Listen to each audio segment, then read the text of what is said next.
৬২তম IIT মাদ্রাজের কনভোকেশনে Ajit Doval সারা বিশ্বের, বিশেষ করে চীন নিয়ন্ত্রিত, আমেরিকা নিয়ন্ত্রিত, পাকিস্তান হয়ে কথা বলা সমস্ত news Times, media, Facebook, Instagram সর্বত্রই বলা হচ্ছে রাফেলকে পাকিস্তান ক্ষতি করেছে। রাফেলের কেউ বলছে 3টে রাফেল নষ্ট করেছে, কেউ বলছে রাফেল 1টা 2টো 3টে নষ্ট করেছে। এবং নিউ ইয়র্ক টাইমস নির্দিষ্টভাবে বলেছে ভারতের রাফেলের ক্ষতি হয়েছে। এই রাফেল নিয়ে কেন এত এরা পড়েছে? কারণ Su-30 MKI থেকে ব্রহ্মস নিক্ষেপ করা হয়েছে, রাফেল থেকে করা হয়নি। তবে কেন রাফেলকে নিয়ে এত আলোচনা? আসলে সারা পৃথিবীতে চীন একটা বিরাট প্রভাব বিস্তার করেছে নিউজ মিডিয়াগুলোতে ইনভেস্ট করে। নিউ ইয়র্ক টাইমসেও চীনের সরকারের ইনভেস্টমেন্ট আছে এবং তারা নিয়ন্ত্রিত করে এই সমস্ত সংবাদ মাধ্যমগুলোকে। তারপরে ভারতের তো বিরোধী দল আছেই, যারা নিউ ইয়র্ক টাইমস যত না বলছে, গ্লোবাল টাইমস চায়নার যত না বলছে, পাকিস্তানের নিউজ পেপার যত না বলছে, বালাকোটে প্রমাণ দেওয়ার মতো এবারও বলছে তারা রাফেলের ক্ষতি হয়েছে।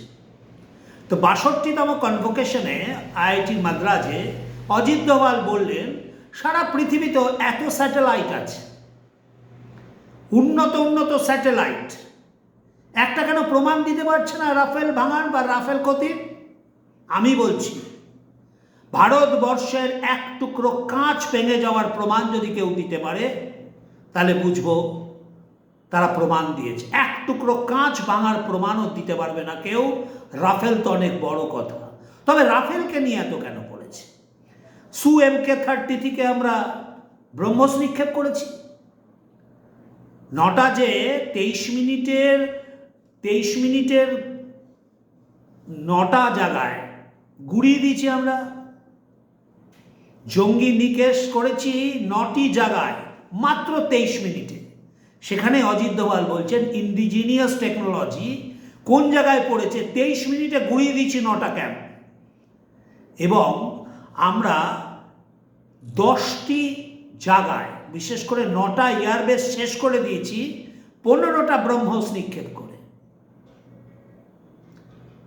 তবে রাফেলকে নিয়ে চীনের এত কিছু, কারণ রাফেল যে মাত্রায় ক্ষতি করতে পারে, বিশেষ করে তিব্বত বেস করে যে সমস্ত এয়ারপোর্টগুলো হাই অল্টিটিউডে যে জায়গায় ভারত রয়েছে, সেখান থেকে এয়ার ডিফেন্স চ্যালেঞ্জ করবার ক্ষমতা যতই J-20 কথা বলুক না কেন, রাফেল এই মুহূর্তে ভারতের অন্যতম সেরা অস্ত্র।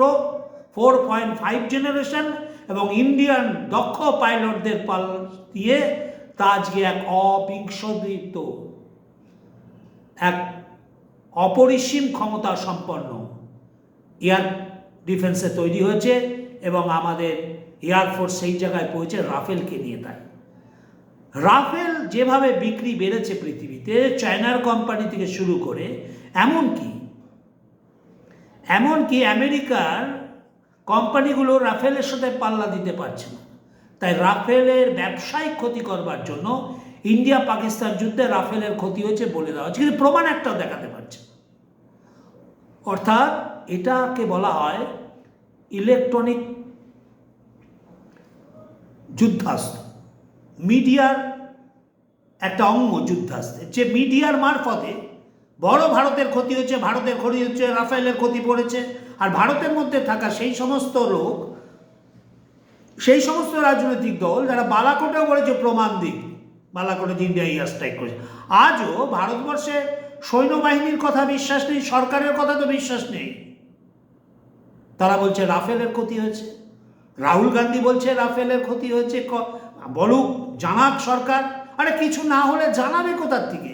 তাই তো অজিত দোভাল বললেন এত তো সিস্টেম রয়েছে, তবে কেন একটা কাঁচের টুকরো দেখাতে পারছে না? এই জায়গায় দাঁড়িয়ে রাফেলের বিরোধিতায় যেমন দেশ বিদেশের লোক আছে, দেশের মধ্যে থাকা এই সমস্ত লোকেরাও যা আছে তারা প্রমাণ চাইছে। বিশ্বে এত উচ্চ ক্ষমতা সম্পন্ন স্যাটেলাইট আছে যা যে কোনো অবস্থায় রাফেলের ক্ষতি দেখা। আমরা যেমন বলছি যে 9টা এয়ারবেসে 10ই মের আগে 9টা এয়ারবেসের ছবি দিক, আর 10ই মের পর ওই 9টি এয়ারবেসের ছবি দিক new York Times, global Times channel দিক। ভারত ক্ষতি করেছে কিনা 10 তারিখের আগে দেখা। কারানা পর্বত অঞ্চল থেকে শুরু করে 9টা এয়ার ডিফেন্স আমরা ব্যবহার করেছি এয়ারফোর্সকে, ওদের যে বিমানপথ আছে নষ্ট করেছে। 10 তারিখের আগের ছবি দেখা, আবার 10 তারিখের পরের ছবি দেখা এয়ারবেসগুলোর, তাহলেই বোঝা যাবে ভারত 4 দিনের সংগঠিত শৃঙ্খলা পরায়ণ ইঞ্জিনিয়ার্স টেকনোলজি ব্যবহার করে কি ঐতিহাসিক যুদ্ধের প্রমাণ দিয়েছে পৃথিবীতে। আধুনিক যুদ্ধ কেমন হতে পারে তা ভারত দেখিয়ে দিয়েছে নিউক্লিয় শক্তিধর পাকিস্তানের বিরুদ্ধে, সঙ্গে চীনের ঘাতক মিসাইলকেও দেখিয়ে দিয়েছে কিভাবে কন্ট্রোল করা যায়। পৃথিবীর সর্বশক্তিমান ড্রোন তুর্কি, সেটাকেও নিষ্ক্রিয় করার ক্ষমতা দেখেছে। এবং ভারত দেখিয়েছে, অজিত দোভাল বলেছেন, এক টুকরো কাঁচ যেমন দেখাতে পারবে না, ভারত মাটি স্পর্শ করবার ক্ষমতা কোনো মিসাইলের এই মুহূর্তে নেই। এটাই ভারত, এটাই উন্নত ভারত, এটাই আগামী দিনের ভারত।